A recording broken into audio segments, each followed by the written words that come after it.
Hi. So my name's Kurt. I currently have the most advanced functional grand unification theory publicly available at this time. I created it entirely myself. I don't really build on the work of anybody before me, but I have like sort of fact checked my work against all other work ever, which is what a grand unification theory has to do. You're trying to explain everything. So like the way when you say a grand unification theory, what it means is that no matter what field you go into, be it biology, be it arts, be it sociology, be it black holes, be it metaphysics, be it spirituality, be it consciousness, if it's a grand unification theory, when it enters the room, it dominates the conversation, because no matter what subjects it's talking about, it's drawing in and connecting to the wisdom of every other subject. And so that's why when people who are basically polymaths, or people who have studied many disparate fields of life, a well-rounded person, those types of people are the ones that, elaborate or speculate as to the nature of how one would have to think to encapsulate your entire experience. Right. And so that's what a grand unification theory does. It's not necessarily just this thing that tries to talk about gravity, electromagnetism, and like electron quarks. Right? It has to talk about the behavior of all those things in aggregate.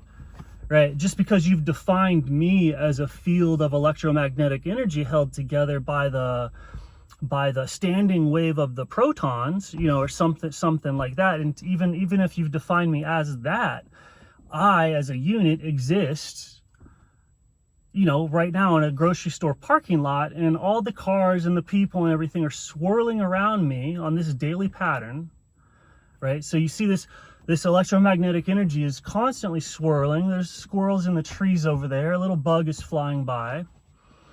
Right? So a grand unification theory has to explain all of that. And it also has to not contradict with all of that. And so this makes it sort of hard, but it also makes it very easy, in that that whatever you think of what the grand unification theory is going to do, it's going to describe what's happening at every single level, right? Because it's going to explain size. It's going to explain time itself. So if you're thinking correctly, the way that you think encapsulates the totality of experience.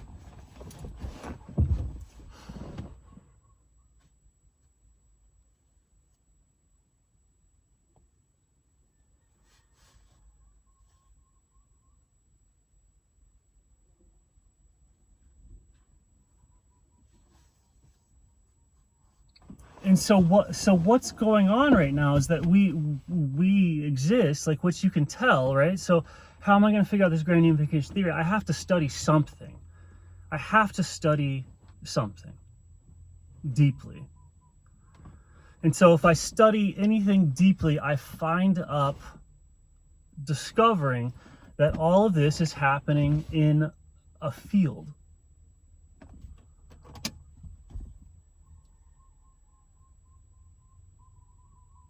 Some people call it the electromagnetic field. Some people call it spirit or mind or consciousness, but all of this perception is arising inside of it.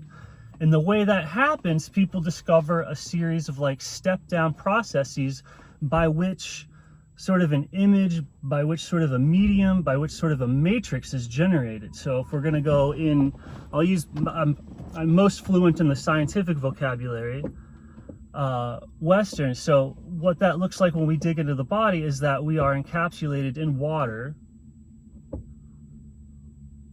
right? The best we can discover your perception has something to do with a pattern happening in your nervous system, happening in your body, And all of that happening is dissolved in a single medium of water. There's a single contiguous electromagnetic field enveloping all of your life processes, and we call that water. And all of your life processes are happening dissolved inside of that or facilitated by it. There's some sort of connection or this holding by this single unifying spirit that we would call the water of the body, that holds all the chemical reactions together into a single thing, and it envelops that thing.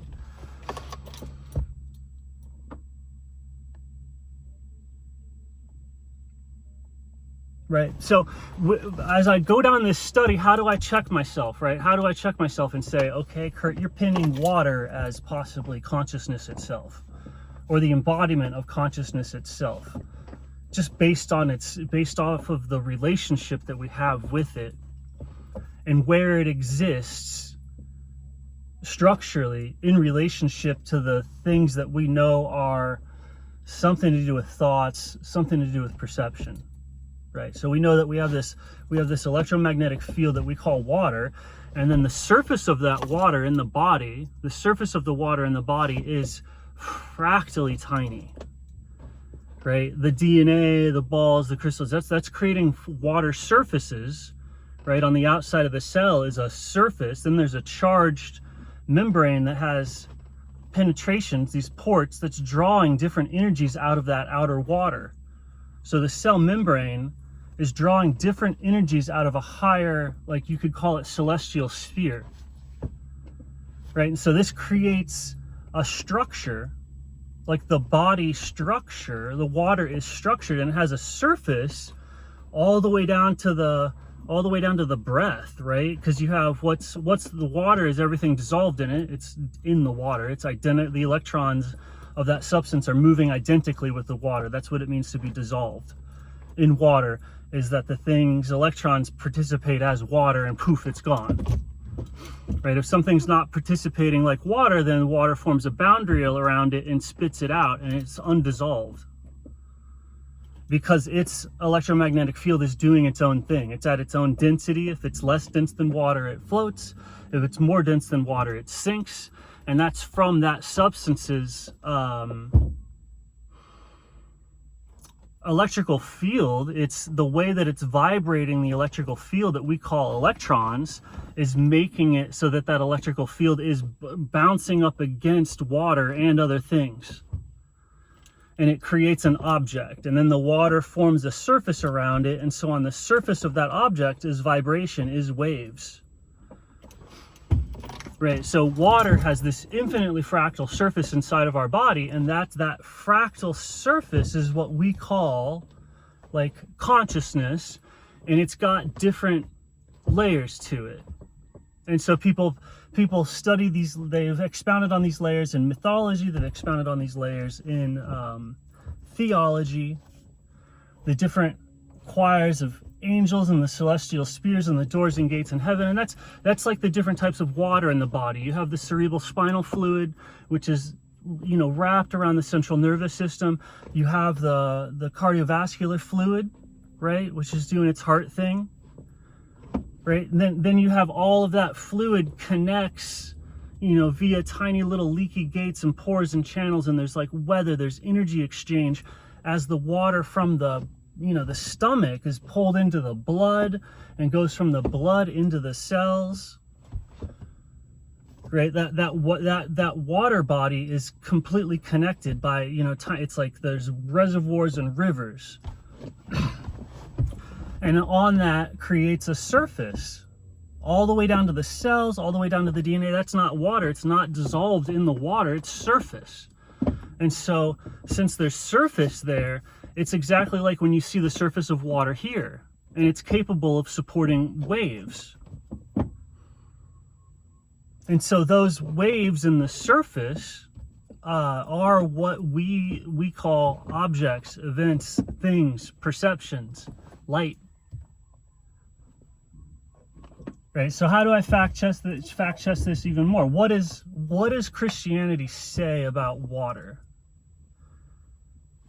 Christianity states that water is the entrance into truth, or that the entrance into truth has something to do with water. The entrance into truth is the doorway.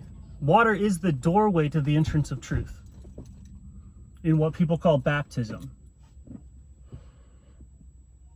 And what God himself in Christianity did not baptize anybody because he was truth. He did not need a doorway. Right? But for everyone else to enter into the truth of God, the doorway is water. Or death.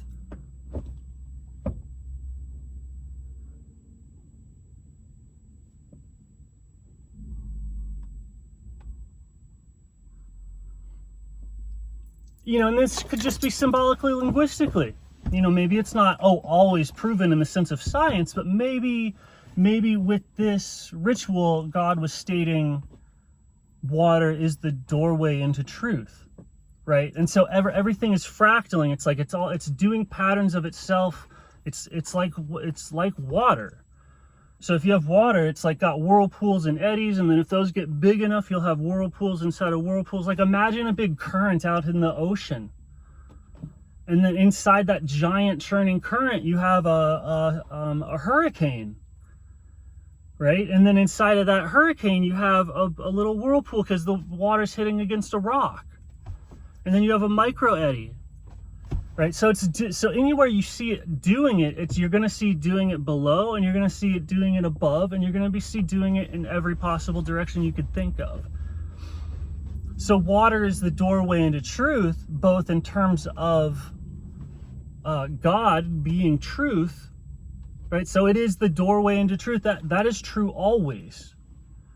So if we're going to try and figure out a philosophical or a scientific or a metaphysical thing, our doorway into that it has to still remain water. It's not going to stop being water. There's something about water that fills in the gaps or the spaces in our consciousness. So if two things aren't connected in the mind, the water bridges those connections.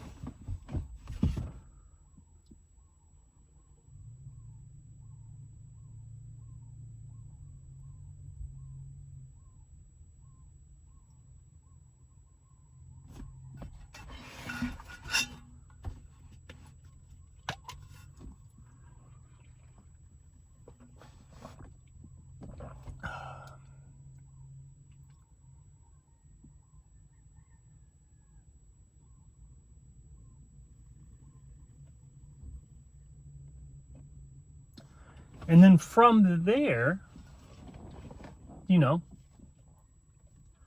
you can act as if you know something.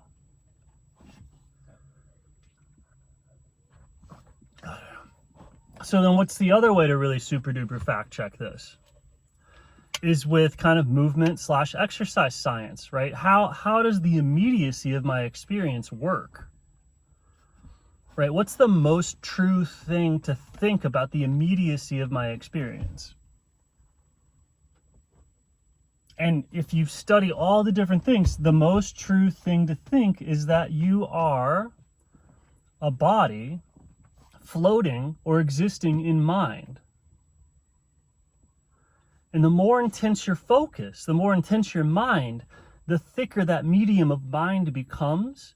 And as the thickness of the medium of mind becomes, you start to get flotational effects, sensitivities, like you start to be able to feel currents, and you start to be able to put weight into your consciousness or into your mind, and you respond to that with buoyancy, lift.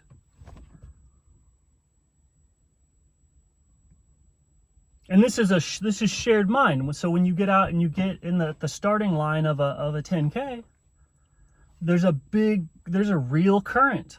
There's a real onrushing of mind. Same thing. So sporting events, performances, whatever, when people are focusing attention on you, mind is thicker, mind is denser, mind is fuller. So crazier things are possible. just the highest feats of athleticism is always a group effort, to where you have entire nations, you have entire whatever, giving their attention, saying this is meaningful, this causes the air to get thick. And then the athletes or the players are actually acting like they're underwater. Their abilities, their movement, the flow state, their sensitivities, everything's heightened. This happens in war.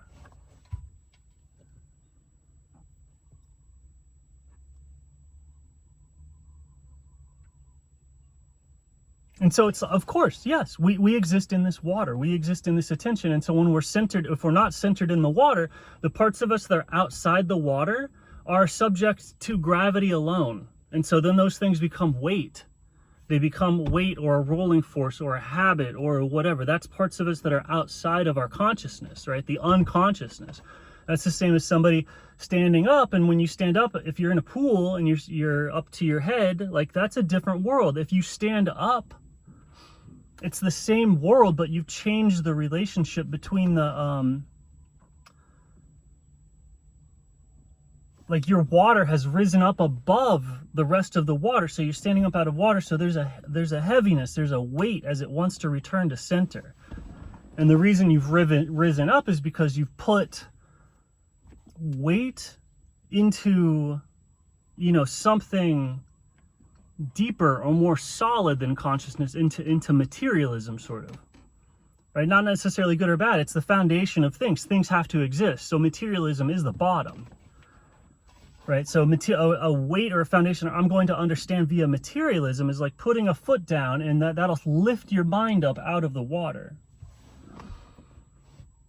So then the nature of consciousness changes. You become a thing, you become an object, you become a wave with this inexorable pull downwards towards death, right? And the only way to not die is to push off the ground even more.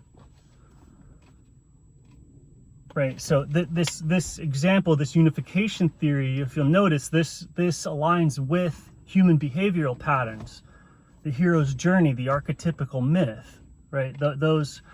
This is the behavior of water as well. This water is behaving this way symbolically, right? So your any sort of physics theory talking about electrons or any sort of or metaphysics or whatever has to find where that's happening, even in the symbolic realm, because the symbolic everything is a fractal of everything else. So the symbolic realm is a fractal of this realm. The unification theory is going to have to be able to work or exist in any direction.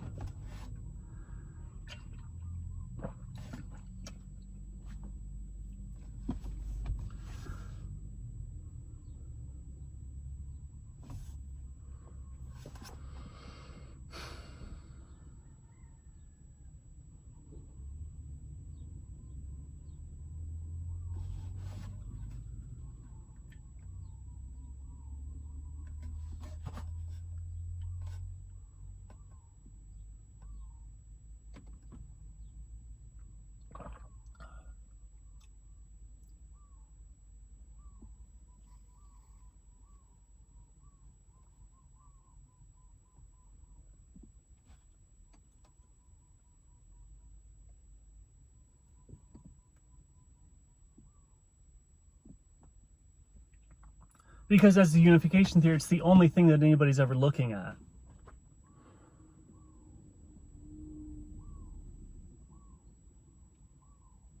Just looking at how the water moves, behaves, and flows. And so what's interesting about the water is how it's flowing, and then the pattern on the surface, and where it is in relationship to all the other water. Is it near the bottom, so it's floating, or if consciousness is up high, it's heavy and it's falling. It's eventually going to fall. Or it has to evaporate. It has to dissolve, it has to dissipate.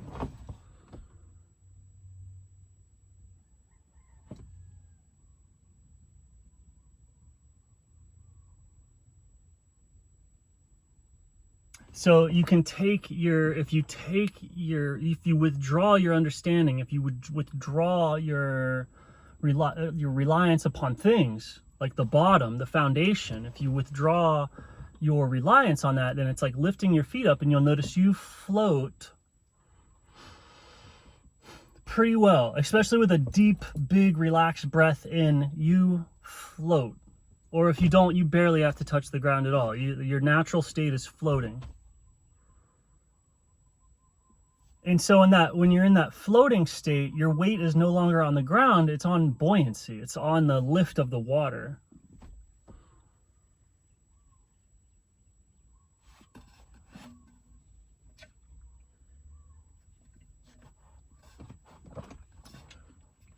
So all these things, these perceptions, these everything, that's happening in your nervous system. It's happening at the boundary of your water. It's happening on the surface of your water.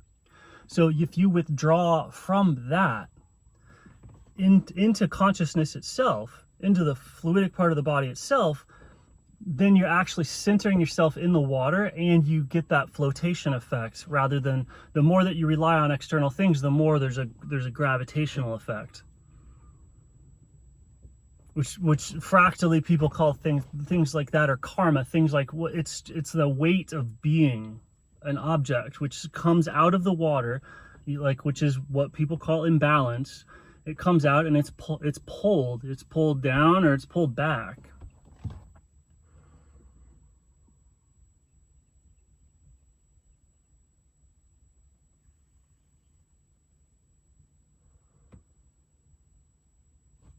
Or if you're on a rounded globule of water, it can be pulled down in a way to its destruction, sort of. Or dissolution, something. But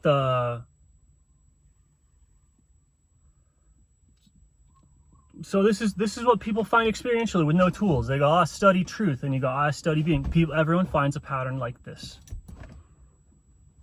No matter what people study, everybody finds a pattern like this, and it's this pattern that water reveals it the most, just because of how water is conforming to the climate cycles. It's conforming to the body. It's conforming to all the different channels, the bridges, the connections, everything in the body. Even if it's like separated, it's infinitely miscible with itself.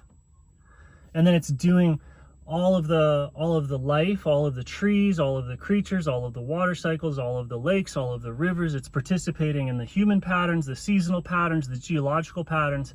It's this substance, it's this field at the very core of our being that's participating in everything. And so as such, it's this like infinite sea of wisdom. It's this font of life, font of wisdom, font of understanding, because it's doing everything. So the relationship that we have with water is a relationship we have with something that's doing nearly everything that we care about, doing all life, all human life,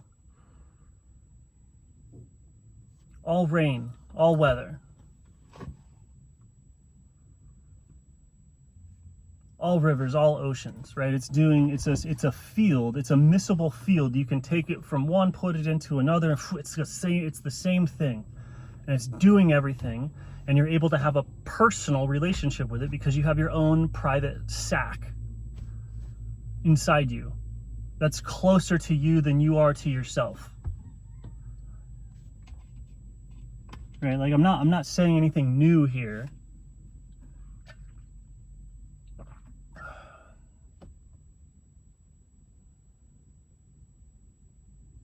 Because it's a genuinely a grand unification theory.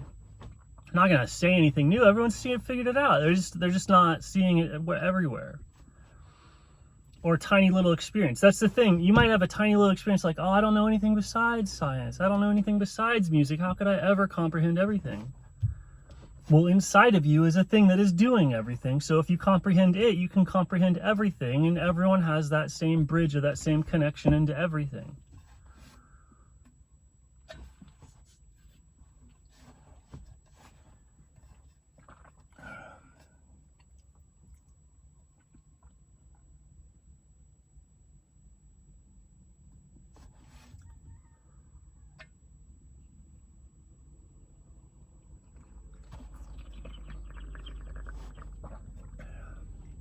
So there's cool aspects to this if you look at the different types of environment that water has in the body. Like in the cells, you have isolated pockets, isolated spheres of water with a controlling sphere in the center, like a controlling sphere of water with the knowledge of everything inside of it, right? And then on the surface of that sphere, each cell has this electromagnetic membrane, this sort of flux field that carries vibrations just like the surface of the ocean does, right? So as the nerves go off, like big electromagnetic explosions, the resting membrane potential of all the cells is, you know, like negative 70 millivolts or something like that. It fluxes, or it waves along with the lipid membrane in the water. So you get this informational pattern, this big screen, this big dome upon which like reality is created, right? And you look out from the center of that. You look out from the core of your being that contains all information. That's that cellular perspective of, oh, I exist right here, you know, in this organ, in this person, right? And from that cellular perspective, you are this tiny little thing inside of a big galaxy of cells, right? I'm a cluster of stars. I'm a cluster of cells, a galaxy. And I'm sitting in a parking lot, and so there's galaxies all around me. If you were to look at me from a cell-sized telescope, this is what you would see. And then you would see me in a cluster of just an infinite number of galaxies that you would see as all the life on Earth. Right? Like if a cell developed a telescope and they looked out, what would they see? They would see these clusters of cells.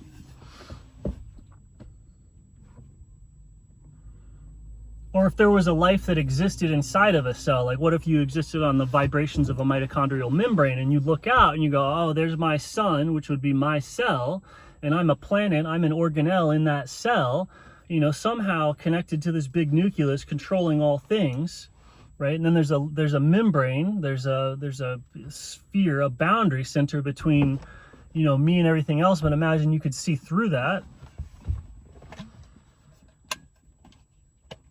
You can't really see through it. You can only look at it, and it's vibrating with the imprint of everything on the other side of it, right? It's a membrane that vibrates with everything that's going on the other side.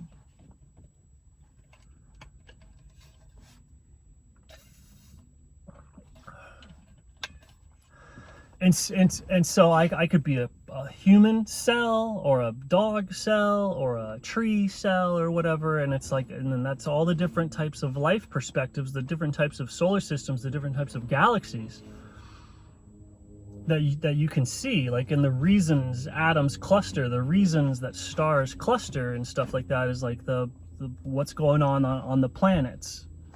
That determines how everything's moving at the animal level or at the plant level. So you just look out at the world from the perspective of an individual, of that cell, and you're this isolated bucket of water, basically. Like if any of the consciousness in here were to go, you know, oh, I'm going to transcend, and it goes, oh, I'm all this consciousness awareness in the cell. I'm consciousness and awareness in the cell. And if you wait, you'll start to bleed through to the consciousness outside the cell. Right, you'll bleed through, and once you know, there's a remembering, and then you remember this space. You remember being all this consciousness and awareness is that as well. And you could say, oh, that's organ consciousness. Oh, all the organ consciousness woke up.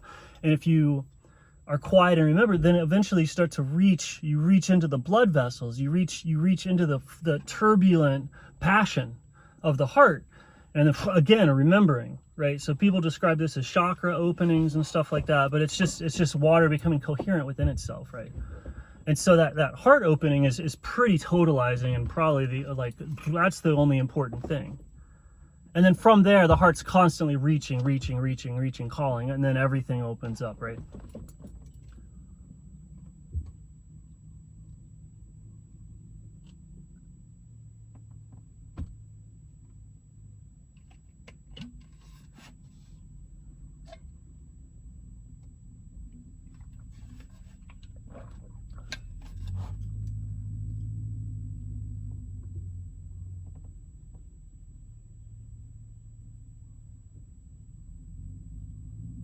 And it's just like, if you have this experience here right there, you know, that's where your consciousness is at. And so if you rest, eventually it can diffuse out. That's how intergalactic travel is supposed to take place and stuff like that. It's the water is already there. What you are is already there. If you start to try and get there, that's like cancerous behavior. That's extra body behavior.